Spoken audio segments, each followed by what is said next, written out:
श्रीमान दीपेंद्र हुड्डा जी और श्रीमान जयप्रकाश जेपी जी यहाँ उपलब्ध है, उनका भी तहे दिल से धन्यवाद करती हूँ कि वो हमेशा हमेशा हमारे सुख दुख में हमेशा हमारे साथ रहे हैं। दीपेंद्र जी का तो मैं बार बार धन्यवाद करती हूँ कि वो हमारे धरना प्रदर्शन में भी हमारे साथ बार बार शामिल हुए।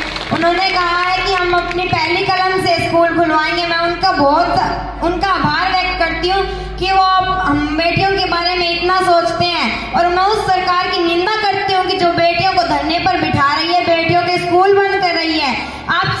उनका तहे दिल से धन्यवाद जो हमारे साथ खड़े हैं, हमारे लिए लड़ रहे हैं, बहुत बहुत धन्यवाद। मैं आज हमारे गांव में जो आए थे भव्य बिश्नोई और कुलदीप बिश्नोई जी, मैं उनकी भी निंदा करती हूँ कि वो हमारे गांव में आए, हम पर दबाव डाल रहे हैं कि आप यहाँ धरने से उठ जाओ, हमको धमकियां दे रहे हैं कि धरने से उठ जाओ, हम आपकी शिक्षक भेज देंगे। लेकिन शिक्षक ऐसे झूठे दिलासे देने से क्या होगा? जब तक स्कूल में शिक्षक नहीं आते हम कैसे मान ले कि हमारे स्कूल में शिक्षक आ जाएंगे?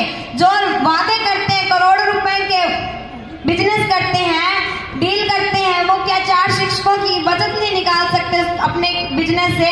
और वो आज गाँव में गए हैं तो किस लिए गए हैं? अपने निजी स्वार्थों के लिए गए हैं, अपने वोटों के लिए गए हैं। भव्य बिश्नोई जी थे, वो चौधरी भजनलाल जी, वो कभी नहीं कहते थे कि मैं बिश्नोई हूँ, वो हमेशा अपना नाम कैसे लिखवाते थे? चौधरी भजनलाल। लेकिन कुलदीप बिश्नोई जी है, वो पूरे विश्व में ये कहते हैं कि मैं बिश्नोई हूँ। बिश्नोई का मतलब क्या है? जम्बेश्वर भगवान जी के उन्होंने 29 नियम को पालन किया है क्या? उन्होंने कभी एक नियम पढ़ा है? और आज हमारे गांव में 36 बिरादरी थी, सभी प्रकार की जाति के लोग वहाँ थे, लेकिन उन्होंने किसी की नहीं सुनी। उन्होंने अपने कार्यकर्ताओं और अपने लोगों से बात की है, उन्होंने अपने वोटों की अपने दाल रोटे सेकने की वो प्रयास कर रहे हैं। वो हमारे शिक्षा के बारे में नहीं सोच रहे। मैं अपील करती हूँ कि आप सभी से अपील करती हूँ कि जो शिक्षा के खिलाफ है उनको अपना भगवान मत मानो। जो कुलदीप बिश्नोई जी को अपना भगवान मानते, अपना पूजा मानते, मैं उन लोगों को मूर्ख कहती हूँ कि वो कुलदीप बिश्नोई जी को कहते कि हमारे भगवान है। मूर्ख है वो लोग। अगर बुरा लगे तो लगो, एक बार नहीं 1000 बार बुरा लगो। वो मूर्ख है तो मूर्ख रहेंगे, वो कोई अच्छे व्यक्ति नहीं बन सकते। और 29 नियम कहाँ गए? जम्बेश्वर भगवान जी के बड़े बड़े वादे करते फिरते हैं, बिश्नोई हूँ। जम्बेश्वर भगवान के मंदिर में मुकाम जाते हैं, जाने का क्या फायदा है मंदिर में? जब तक पाप नहीं धुलेंगे तो मंदिर में क्या फायदा जाने का?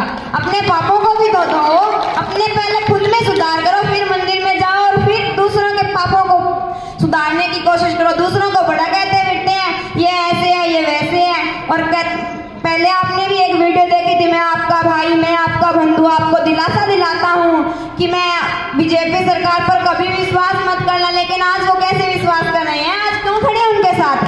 क्यों खड़े हैं उनके साथ? और कहते हैं मैंने अपनी गलती मान ली। ऐसे कैसे गलती मान ली? गलती की है तो भुगतान तो करना पड़ेगा। गलती ऐसे मानने से तो मैं भी कह दूंगी कि मैंने तो उस आदमी को मार दिया था, फलाना कर दिया था, ढीकड़ा कर दिया था, और आज मैं माफी मांगती हूँ, जेलर साहब मुझे छोड़ दो। ऐसे गलती मानने से कोई जेलर साहब छोड़ थोड़ी नहीं देगा। गलती की हो तो उसको भुगतान करना पड़ेगा। मैं आपसे अपील करती हूँ कि बीजेपी सरकार पर इस बार अपना मतदान करके अपनी बेटियों का भविष्य मत खराब कर देना।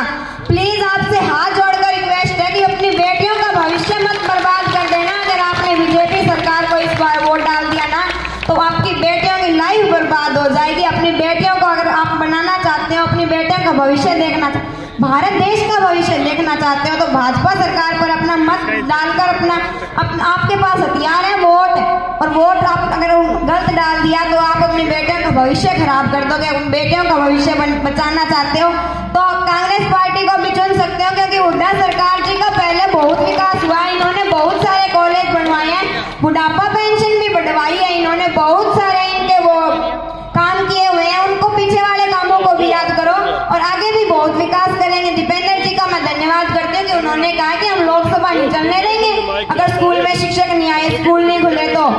मैं आप उनसे भी बहुत सारी उम्मीद है मेरे गाँव को कि वो उनकी सरकार बनते ही हम नारे सबसे पहले स्कूल खुलेंगे और आप सभी बेटियों की, सभी बेटों की भी भविष्य बन जाएगी। बेटों के जितना प्यार दो बेटियों को तभी आगे बढ़ पाएगा। हमारे बेटियों की रगों में भी तो खून दौड़ सकता है। लक्ष्मीबाई, कल्पना चावला और इंदिरा गांधी का भी तो खून दौड़ सकता है। कितने क्रांतिकारी थे, पता नहीं किन्हों ने स्वतंत्रता में भी अपनी साथ दिया है। उनका भी तहे दिल से धन्यवाद, उनका भी बहुत आभार व्यक्त करती हूँ कि उन्होंने हमारा साथ दिया। मैं भी उनके जैसा बनना चाहती हूँ।